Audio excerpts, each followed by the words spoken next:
எல்லோருக்கும் வணக்கம். வீட்டில் செல்வம் பெருகவும் நேர்மறை ஆற்றல்கள் எப்போவுமே நிறைந்திருக்கவும் சில விதிமுறைகள் நமக்கு இருக்குங்க.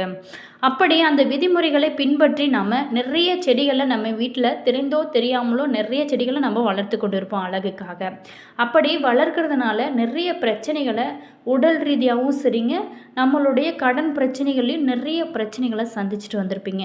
அந்த வகையில் பார்த்திங்கன்னா வீட்டில் பெருக்கிறதுக்கு நிறைய செடிகள் வளர்க்க வேண்டிய செடிகள் நிறைய இருக்குது.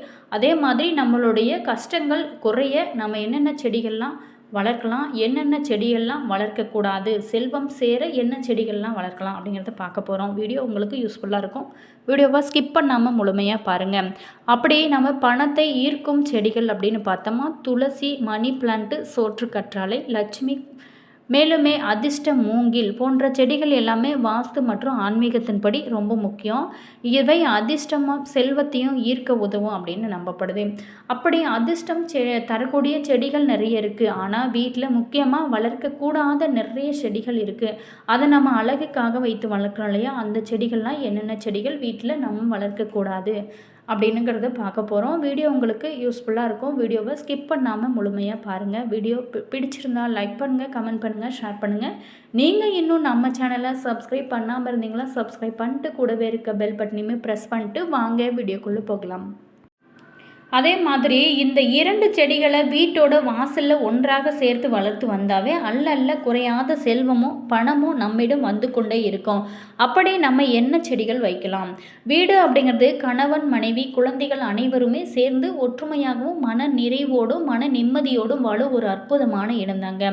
ஆனால் வீட்டிற்கு வந்தாலே தொல்லையாக இருக்கிறது, இந்த இடத்துல நிம்மதியே இல்லை அப்படின்னு புலம்புறவங்க அதிகமாக பார்த்துருப்போம்.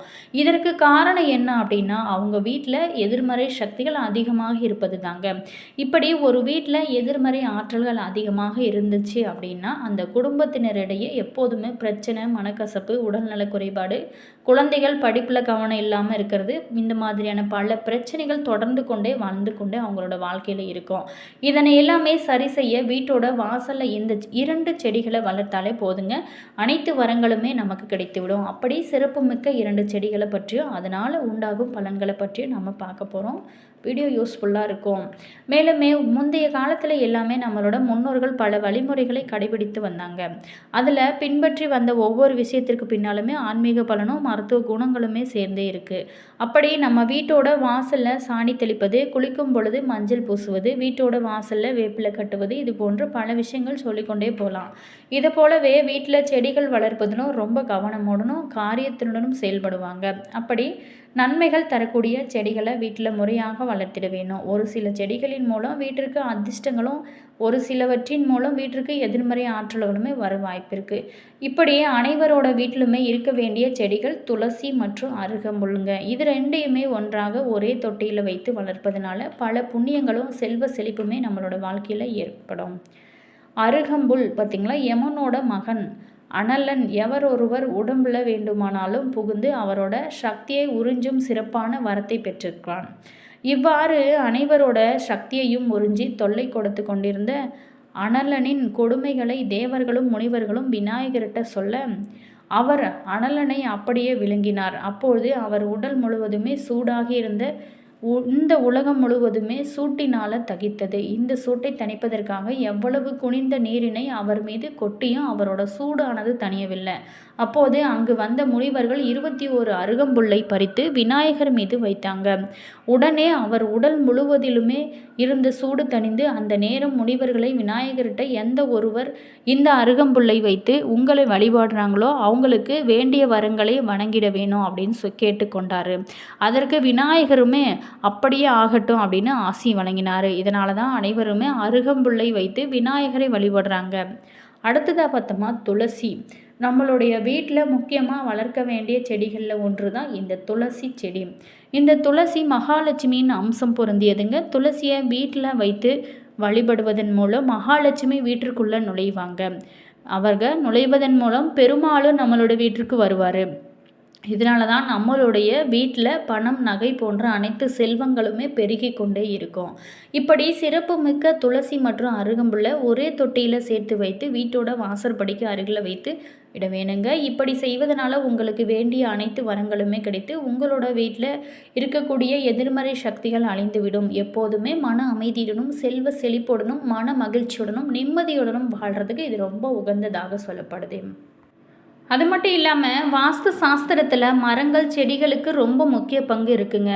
வீடு மற்றும் வேலை செய்யும் இடங்களில் ஒரு சில செடிகளை வளர்ப்பதனால மட்டுமே செல்வ வளம், வளர்ச்சி, முன்னேற்றம், பாசிட்டிவ் எனர்ஜி இது எல்லாத்தையுமே பெற முடியும்.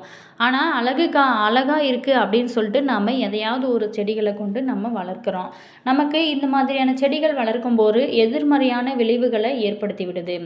வாஸ்து சாஸ்திரத்தின்படி எந்த மாதிரியான செடிகள் மற்றும் மரங்களை வீட்டிற்குள்ளேயும் வீட்டிற்கு அருகிலும் வளர்க்கக்கூடாது, வளர விடக்கூடாது, அவற்றால் என்ன கெடு பலன்கள் ஏற்படும் அப்படிங்கிறதையும் நம்ம பார்க்க போகிறோம். மேலுமே இவற்றை பார்த்திங்களா தவறி கூட வீட்டில் வைத்து விடக்கூடாது. துர்தஷ்டம் தரக்கூடிய இந்த செடிகள் இந்திய வாஸ்து சாஸ்திரத்தின்படி மட்டும் இல்லை, பல நாடுகளோட சாஸ்திர முறையுமே இது ஒதுக்கப்பட்ட மரங்களாக இருக்குது. வாஸ்து சாஸ்திரத்தில் நம்மளுடைய வீட்டில் வளர்க்கக்கூடாத முக்கியமான செடிகள். வாஸ்து சாஸ்திரத்தின்படி வீட்டோட அமைப்பு, திசை, வீட்டில் ஒவ்வொரு பொருட்களையும் வைக்கும் இடம் மற்றும் திசைகள் மட்டும் இல்லாமல் இன்னும் சில விஷயங்களும் கூட நம்மளுடைய நிம்மதி, சந்தோஷம், நிறைவான நிம்மதியான வாழ்க்கைக்கு காரணமாக அமைகிறது. வீட்டை சுற்றியுமே அழகிற்கும் நிழலுக்காகவுமே நாம் வைக்கக்கூடிய சில மரங்கள் அல்லது செடிகள் கூட வாஸ்து பிரச்சனைகளை ஏற்படுத்தி வாழ்க்கையில் மிகப்பெரிய பாதிப்பை ஏற்படுத்திவிடும் அப்படின்னு வாஸ்து சாஸ்திரமே சொல்லப்படுது. மேலுமே அப்படி பாதிப்பை ஏற்படுத்தும் செடிகள் என்னென்ன செடிகள்? இதனால் வீட்டில் செடி வைப்பதிலும் ரொம்ப கவனமாக இருக்க வேணும். எல்லா செடிகளுமே வீட்டில் வைப்பதற்கு ஏற்றதல்லங்க. சில செடிகள் எதிர்மறை சக்திகளை உருவாக்கி துரதிர்ஷ்டத்தை ஏற்படுத்திவிடும் என வாஸ்து சாஸ்திரமே எச்சரிக்கிறது. அப்படி வீட்டில் வைக்கக்கூடாத செடிகள், மரங்கள் அவற்றை வைப்பதனால வீட்டிலும் நம்மளுடைய வாழ்க்கையிலும் எந்த மாதிரியான பாதிப்புகள் எல்லாமே ஏற்படும் அப்படிங்கிறத நம்ம விரிவாக பார்க்க போகிறோம். வாஸ்து சாஸ்திரத்தின்படி துளசி, மணி பிளான்ட்டு இது எல்லாமே செல்வத்தை வளர்த்தியும் அதிர்ஷ்டத்தையும் தரக்கூடியது அப்படிங்கிறது அனைவருக்குமே தெரிஞ்ச ஒரு விஷயந்தான். ஆனால் வீட்டிற்குள்ளும் வெளியிலும் சரிங்க, அலுவலகத்துலேயும் சரிங்க வைக்கக்கூடாத செடிகள் அப்படின்னு பல பேர்த்துக்குமே தெரியாது. அழகுக்காக என நினைத்து ஏதோ பெயரே தெரியாத சில செடிகளை நம்ம வீட்டில் வேலை செய்யும் இடத்துலையுமே வைத்து நம்ம வளர்க்குறோம். இது பல பிரச்சனைகள், கெடு பலன்களை அதனால் பெறக்கூடிய நிலைமையானது ஏற்பட்டு விடுது. இவற்றெல்லாம் என்னென்ன செடிகள் முக்கியமாக வளர்க்கக்கூடாது? முட்செடிகள், ரோஜா தவிர மற்ற முட்செடிகளை வீட்டில் வைக்கவே கூடாதுங்க. சில பேர் கண்திஷ்டி அப்படின்னு சொல்லிட்டு சப்பாத்தி கள்ளி போன்ற செடிகள்லாம் வீட்டில் வைத்து வளர்ப்பாங்க. இது வைக்கவே கூடாத செடிகள். அடுத்தது பார்த்தோமா போன்சாய். வாஸ்துப்படி சிவப்பு நிற மலர்களை கொண்ட செடிகள், போன்சாய் மரங்களை வீட்டிற்கு உட்புறம் வைக்கவே கூடாது, வெளியிலும் வைக்கக்கூடாது. இவற்றை வீட்டிற்கு வெளியே தோட்டத்தில் வைக்கிறது சிறந்தது. அடுத்ததாக பார்த்தோமா புளி, மருதாணி. புளிய மரம் மற்றும் மருதாணி மரம் தீய சக்திகள் குடியிருக்கும் மரமாக இருக்குது. இதனால் வீட்டிற்கு அருகில் இந்த மரங்கள் வைக்கக்கூடாது. இது கெடு பலன்களை நமக்கு ஏற்படுத்தும் அப்படின்னு சொல்லப்படுது. அடுத்தது பார்த்தோமா காய்ந்து போன செடிகள். காய்ந்து பட்டு போன செடிகளையோ அல்லது மரங்களையோ வீட்டில் வைக்கக்கூடாது. காய்ந்த பூக்கள் உள்ள செடிகளும் துரதிர்ஷ்டத்தையும் நமக்கு ஏற்படுத்தும். அடுத்ததாக பார்த்தோமா கருவேல மரம். கருவேல மரத்தை வீட்டில் வளர்க்கக்கூடாதுங்க. வீட்டிற்கு அருகிலுமே கருவேல மரங்கள் இருப்பதுமே தீய பலன்களை நமக்கு ஏற்படுத்தும். அடுத்து பருத்தி செடி. பருத்தி பட்டு செடிகள், பனை மரம் இது எல்லாமே வீட்டில் வளர்க்கக்கூடாது. வீட்டை சுற்றி இந்த மரங்கள் இருப்பது, செடிகள் இருப்பது துர்தஷ்டத்தை நமக்கு ஏற்படுத்தும். தொட்டி செடிகள் சிறிதோ அல்லது பெரியதோ எதுவாக இருந்தாலுமே தொட்டி செடிகளை வீட்டோட வடக்கு அல்லது கிழக்கு பக்க சுவர்களுக்கு அருகில் வைக்கக்கூடாது. வீட்டோட கிழக்கு அல்லது வடகிழக்கு திசையில் பெரிய மரங்களை வைப்பது நெகட்டிவ் எனர்ஜியை வீட்டில் அதிகரிக்க செய்யும். ஸோ ரொம்ப கவனமாக இருங்க. வீட்டில் நம்ம முக்கியமாக செடி வளர்ப்பதில் இவ்வளோ விஷயங்கள் இருக்குங்க. அதை எல்லாமே தெரிந்து கொண்டு சரியான முறையில் நீங்கள் இந்த செடிகள் வீட்லேயும் சரிங்க, தோட்டத்துலேயும் சரிங்க வளர்க்குறது ரொம்ப நல்லது. இந்த மாதிரியான நம்ம வீடு திசை மாற்றம் நமக்கு வாஸ்து சரியில்லை அப்படின்னு சொல்கிறோம். அந்த வகையில் இந்த மாதிரியான செடிகளையும் கூட நம்ம பார்த்து வைக்கிறது தான் ரொம்ப சிறந்ததுங்க. என்ன நேயர்களே, இந்த வீடியோவில் நம்ம வீட்டில் வைக்கக்கூடிய செடிகள், வைக்கக்கூடாத செடிகள் என்ன அப்படிங்கிறத பார்த்தோம். வீடியோ பிடிச்சிருந்தா லைக் பண்ணுங்கள், கமெண்ட் பண்ணுங்கள், ஷேர் பண்ணுங்கள். நீங்கள் இன்னும் இனியவள் உற்சாகம் சேனலை சப்ஸ்கிரைப் பண்ணாமல் இருந்தீங்களா சப்ஸ்கிரைப் பண்ணிக்கோங்க. கூடவே இருக்க பெல் பட்டனையுமே ப்ரெஸ் பண்ணிக்கோங்க. அப்போ தான் நாங்கள் போடுற ஒவ்வொரு வீடியோவுமே உடனுக்குடன் நோட்டிஃபிகேஷனாக சென்றடையும்.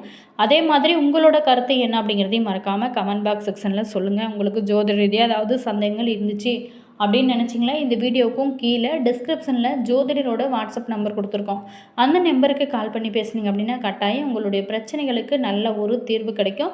மேலுமே உங்களுடைய வீட்டில் என்னென்ன செடிகள்லாம் வளர்க்குறீங்க மறக்காமல் கமெண்ட் பாக்ஸ் செக்ஷனில் சொல்லுங்கள்.